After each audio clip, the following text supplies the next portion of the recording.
About a year ago now, I made a video where I redesigned some of my old My Hero Academia OCs from when I was like 12, 13. And this is part 2. Ignore the fact that I already made a second video where I explained the magic system, which you can check out if you would like to. Basically in this video, I'm gonna redesign the characters that I did not touch in the last video. The main reason being that I took a year to do it was because when I originally made the last video, it was gonna be like a one-time thing, and then you guys actually really liked it, and I was kind of at a loss because I hadn't really thought about it that much. So in the past year, I've been writing and kind of coming up with some new things for the story. Now I have these characters which I actually am able to design. These designs are 100% not official yet.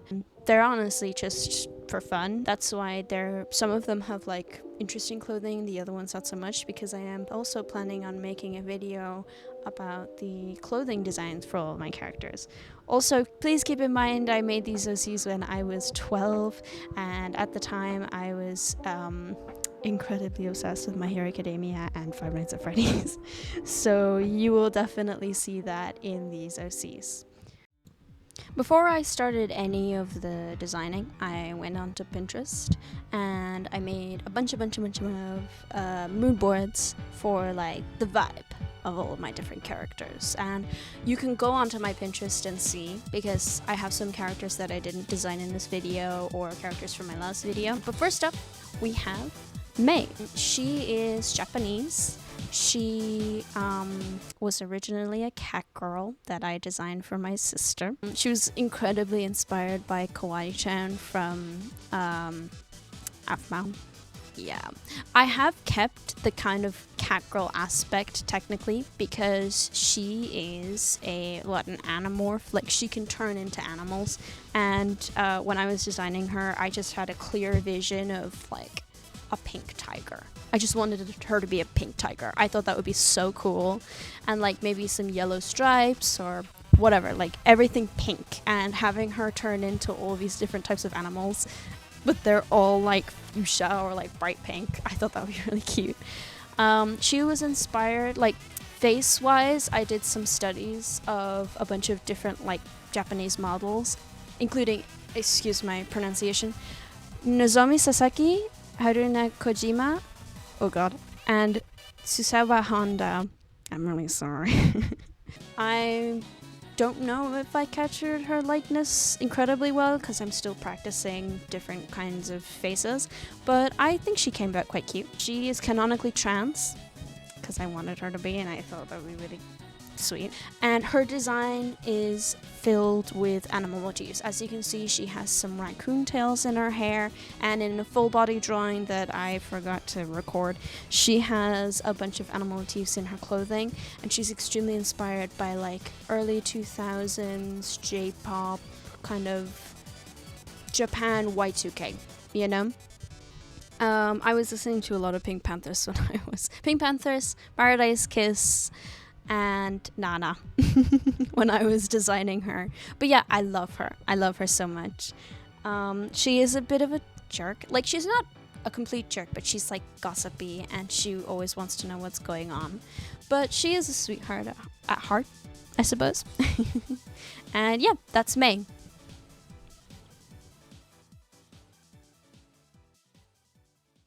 Communal bathrooms? But I'm not Catholic.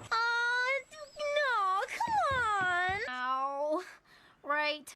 Oh my gosh, definitely. My sister got diarrhea once on a date, and I had to bring her toilet paper because the restaurant was all out and she was stuck in the bathroom, and I've never told a soul. Next up, we have Aela, or Aela, or...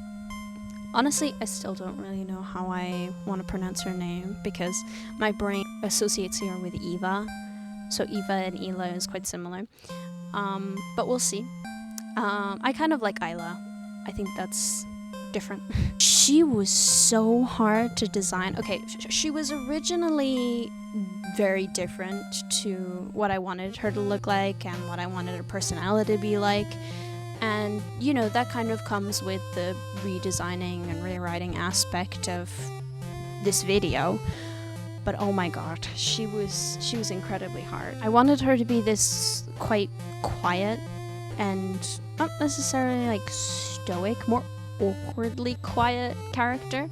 Hi, this is Editing Sam. I want you to picture the... what's his name? Fuck, I should have looked this up before recording. Back. Okay, picture the 1995 Pride and Prejudice TV show. Colin Firth as Mr. Darcy. That's like the awkwardness. Like, he's supposed to be stoic, but he literally just seems like autistic and super socially awkward. That's Aela's vibe. That's her vibe.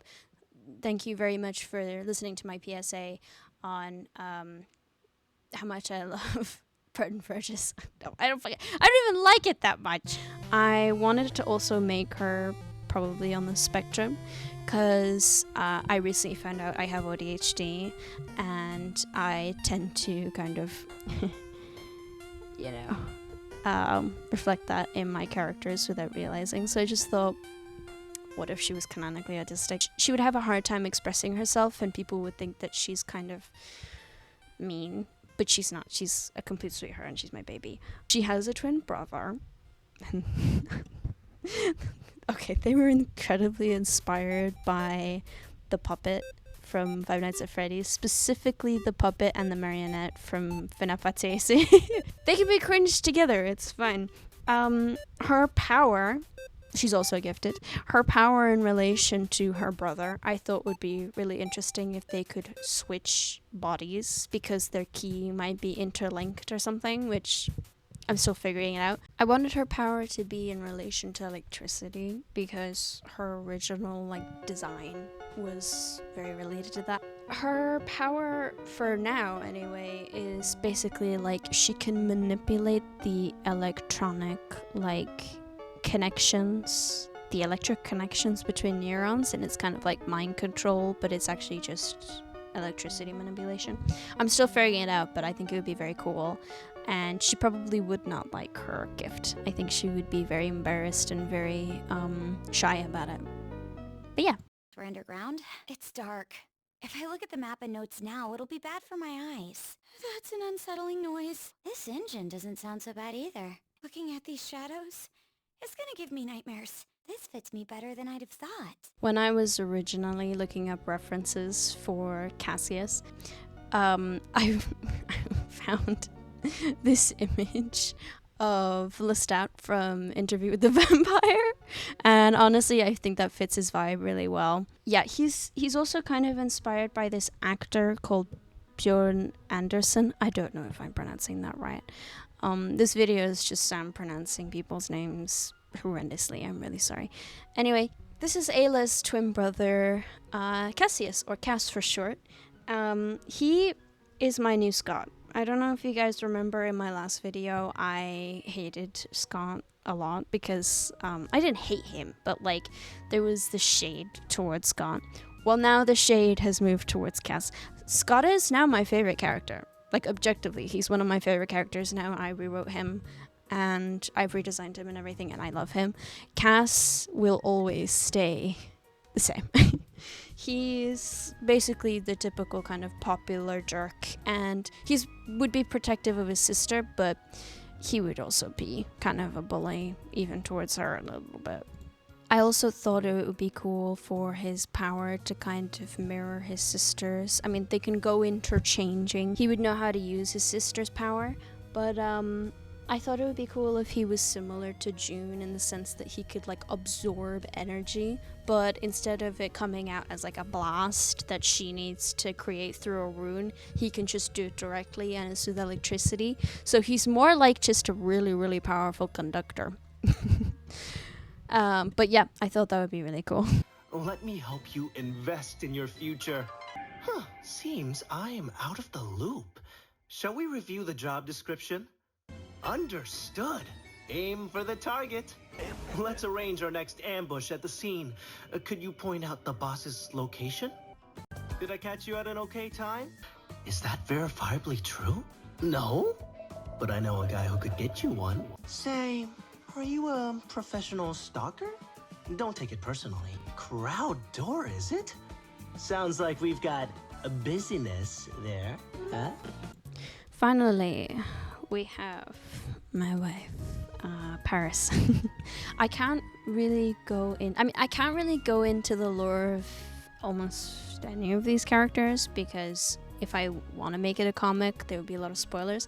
But for her sake, it isn't really that spoilery. This is Paris.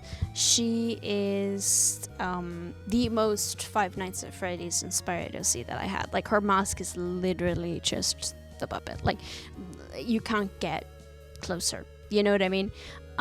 She's actually a teacher. She's not a student in this story, and she's completely human. And I thought it would be really cool to kind of not give her as bright a color palette as everybody else. I kind of thought, like, design-wise, the characters' like hair and eye colors and stuff would be dictated by their gift. Someone like Clover would have green hair because they have like a link between the key and them, and it would be the same with June, even though Clover is human, like they don't have a gift. But then there's other characters like Cassius that would purposefully dye his hair because I thought it would be really funny if he just wanted to dye his hair a lot. Like, same with May. She wouldn't have originally pink hair. She would have dyed it. She also uses gifted like weapons. I don't know if you guys watched my other video. I didn't really go as in depth, but basically humans started to make weapons with keys, which come from, deceased gifted, to power weapons and stuff, and they're quite strong. And so it would be kind of conflicting in the story. Like, we have this teacher and we're gifted, but she uses gifted weapons. Also, she has a lot of like, I'm not saying everything about her or about most of these characters, but like, she has a lot of secrets. Let's just say that she's got a lot of secrets. You don't belong in the Jade Palace. You're a disgrace to Kung Fu, and if you have any respect for who we are and what we do, you will be gone by morning. No snack stops this time. The truth. They will keep you far from danger. The hardcore do understand. Thank you so much for watching my video. I know it's a little bit shorter than my usual videos. I tried to keep it kind of compact, mainly because a lot of stuff has happened since I posted. Biggest thing is I was recently diagnosed with ADHD. It's quite, I knew that I would probably had something, but I didn't realize just how much it was affecting my life until I started college. And it was really hard to sit down and make a video. Also, it's been a while since I made these OCs, and it was incredibly cringy to like go back. I'm almost 20, right? Like, I'm looking at stuff that like brought me so much joy, and I just sat in my room writing silly little comics about these OCs that were just so dumb. But at the same time, I'm kind of tapping into that like 12-year-old me again and going, well, what would this character do? And maybe I will make a comic, maybe I won't. I think I would really like to, but I definitely would need to learn a lot more about just comic making. And if I do, I will make a video about it. I'll bring you guys on my journey. This is what this whole series is about. If you guys have any old OCs, feel free to let me know in the comments and maybe write a little bit about them. Maybe talk a little bit about, like, I'd love to open a conversation on like being cringe and writing cringe and just self-indulgent art and self-indulgent character making, because I feel like there's always this kind of like, oh, my OC, but they're cool. Like, it doesn't have to be cool. You don't have to make these super cool OCs. Like, these characters were Five Nights at Freddy's OCs. Yeah, I'll see you in the next video. Please subscribe if you want more content like this. Getting support from you guys, and even just you guys commenting or literally just liking the video or even just watching it. It supports me a lot, and I'll see you in the next one.